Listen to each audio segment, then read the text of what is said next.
turn a photograph into a texture so that you can see, you can use any photo you want. I'm just going to open it in Photoshop. And what I want to do is turn this into black and white. So image, and I can go to adjustments. I'm not going to do too much to this. So just going to a black and white, and then image, adjustments, and contrasts. So I want to create really a strong black and white image. So I might also increase the brightness a little bit. So now I've created a black and white texture.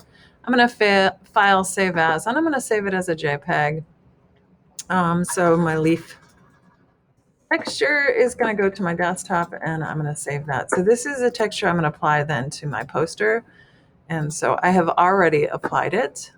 So we're going to get into my poster.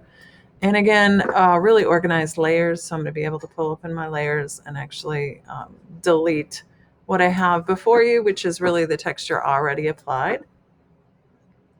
So we're going to just take this background and we're going to delete it so that you can see how to start this out. So if I put a background in here, I'm going to add a new layer. I'm dragging it to the bottom.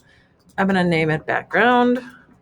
And I'm going to fill that, just grabbing a big rectangle tool to make a big shape at this point, and to pick up some color from this. So use my eyedropper again to grab some color here.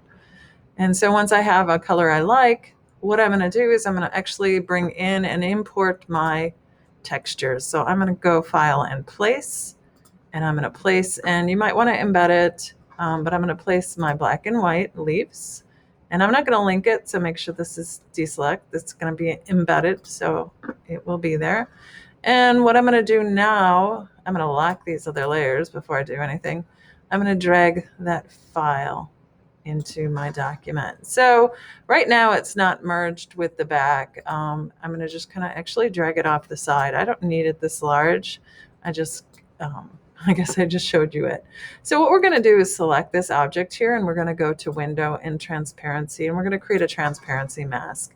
So notice how there's nothing here. So what we're going to end up doing is to drag in, we're going to, whoop, let's go back.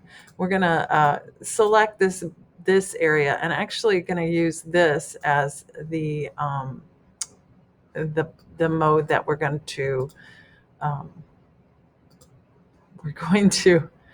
add in. So I'm going to actually, there we go. Oh, it won't let me drag. Oy, oy, oy. So let's try that again. Go out, Command minus. I must have deleted my leaves. Release. There we go. And so I want to actually apply a mask to this. So this is where if I make a mask, it disappears. But what I want to do is actually use that as my mask for this. So I just copied it and pasted it in there. So sorry about the problem there. So this now is filling that what was black before. So let's just go back to that. So here's my before. So again, what you're doing is you're selecting whatever you want to mask for a texture. And if it's multiple items, you would group those items. You're going to make the mask. It's going to seem to disappear, but what you're going to do is you're going to actually select this, and you're going to go into actually making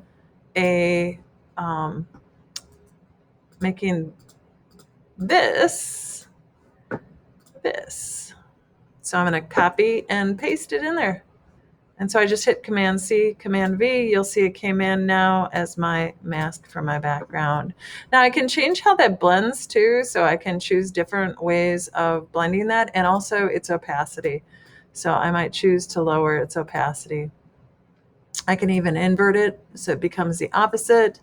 And so once I have my mask in, notice the layers are gone. So that's something you need to just tap back into your initial background, and it will be there.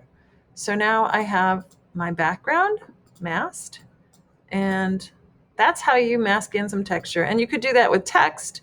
The text would have to be outlined. You can see this text already has some texture on it, which is nice. And as we zoom in,